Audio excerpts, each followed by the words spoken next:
Bonjour à vous, bienvenue dans cette vidéo sur la pleine lune du 5 février 2023. On va se connecter à ces énergies pour notre collectif. Donc, qu'est-ce que je vois? Alors, la pleine lune, encore une fois, met en lumière des choses sombres qui doivent être transformées, transmutées, guéries. Et la nouvelle lune nous incite à aller révéler notre lumière intérieure. Donc alors qu'est-ce qu'on me montre là? Je vois en fait des énergies qui influencent donc ces gros nuages noirs, ce que je voyais pour le mois de février, ces gros nuages noirs qui peuvent nous tomber dessus, c'est-à-dire la pluie qui tombe dessus.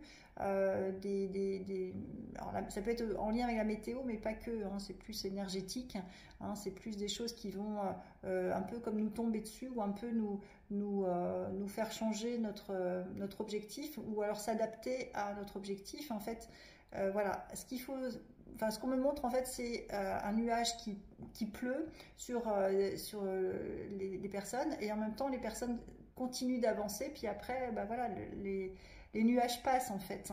C'est vraiment être centré sur son objectif, son envie, sa créativité, ce qui nous fait vibrer, pour donc être guidé par notre soleil intérieur et que même s'il n'y a pas le soleil autour, si c'est un peu sombre autour, ben quand même continuer à avancer, connecté à son soleil intérieur plutôt qu'aux événements extérieurs. Et ça maintient en fait, hein, comme on dit, après la pluie, le beau temps, ça maintient en fait dans son objectif, de sa réalisation, quoi qu'il se passe autour, on continue d'avancer dans la sérénité, on ne se laisse pas happer par des émotions des uns des autres, on continue dans son calme intérieur, dans sa sérénité. Voilà ce que je peux voir. Alors, j'ai fait le tirage aussi pour cette pleine lune. Les deux cartes questions à se poser, c'est quel est ton désir et quel est le sens de ta vie? Donc c'est important de gagner en hauteur pour avoir des réponses à cette question existentielle, hein, quel est le sens de ta vie? On est là pour se rendre heureux, pour se réaliser, pour faire ce que Dieu attend, pour faire nos guérisons en fait, et offrir au collectif ce que l'on a guéri. Donc il y a un sens à la vie. Hein. La vie, c'est pas faire un boulot, payer ses factures, attendre la retraite, comme je dis et redis. C'est de se réaliser du point de vue de sa conscience, de faire ce qui nous anime, de faire ce qui nous fait vibrer.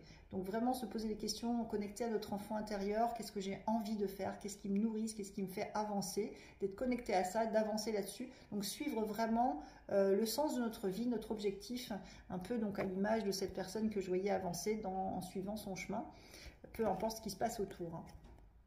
Alors, la carte obstacle, c'est je suis une victime. Effectivement, si on se dit c'est pas de ma faute, enfin, j'arrive pas à avancer parce que les énergies m'en empêchent ou parce que je suis empêchée par X raisons d'avancer. Non, ça, ce sont des excuses qu'on va se donner d'aller chercher à l'extérieur quelque chose qui va nous empêcher de continuer d'avancer. On doit continuer notre projet, continuer à le faire émerger, à le faire vivre. Ça, c'est notre responsabilité, c'est ce qui nous rendra heureuse et ce qui servira le collectif. Donc, je ne suis une victime, c'est sortir de la posture de victime, gagner en hauteur, hein, c'est plus jouer le rôle d'acteur, victime, bourreau, sauveur et devenir en fait son réalisateur de sa vie, le réalisateur de sa vie, celui qui va justement être connecté à son cœur et qui va suivre les énergies de son cœur.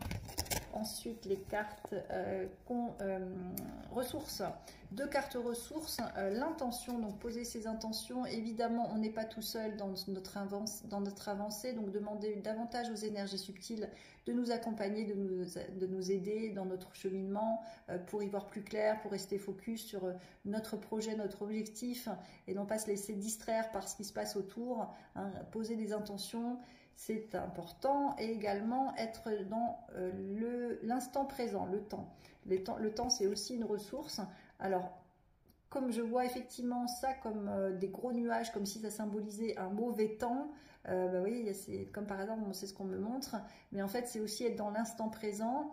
Et le temps, en fait, il est toujours ensoleillé à l'intérieur de soi. Hein, on a toujours notre vibration interne qui est de notre responsabilité de maintenir élevée, comme si on se maintenait dans une énergie positive le plus possible, lumineuse le plus possible. Après, accueillir aussi les phases où on est un peu moins lumineux, un peu moins positif, mais pas rester stagné dedans en fait. Hein. Quand on est dans cette posture-là, un peu moins bien, ben c'est en fait à nous d'être un bon père pour soi, donc de reconnaître quand même sa valeur et une bonne mère pour soi pour se donner de l'amour et de la sécurité. Hein, donc c'est à nous nous de veiller sur notre enfant intérieur s'il se sent un peu moins bien, mais ne pas en faire pas l'éterniser en fait, je veux dire, pas stagner dans l'émotion qui tire vers le bas. Hein. Notre état naturel, c'est la joie. Voilà, donc être plus dans l'instant présent. À l'instant présent, tout va bien. Ok. La carte conseil pour nous accompagner dans cette pleine lune, c'est la force du soi. Hein, donc avec cette épée là qui représente notre puissance. Alors, je me fais confiance et j'avance vers ma réussite, hein, sans être limitée par mes peurs et mes croyances. J'ai le choix, j'avance vers la lumière ou vers l'ombre. Je chemine et je progresse selon l'élan de mon cœur, peu importe ce que l'on dit, ce que l'on pense ou quoi qu'il arrive. Je ne doute jamais de ma voix intérieure dans l'univers. Tout est possible.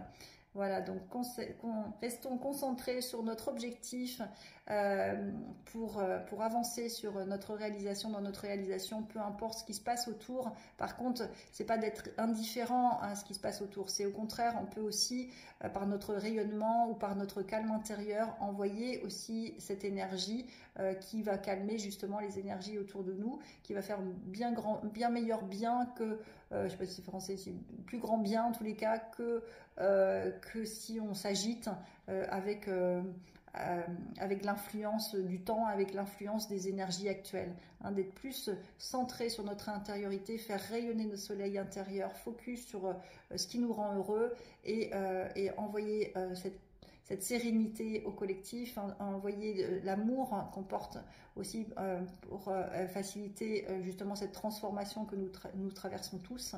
Hein, nous sommes tous liés à ce qui se passe, on est tous co-créateurs de ce qui se passe, donc plus on est conscient et plus on peut envoyer des choses qui vont élever le collectif, c'est dans notre intérêt à tous. Voilà, je vous souhaite une belle pleine lune, bien à vous.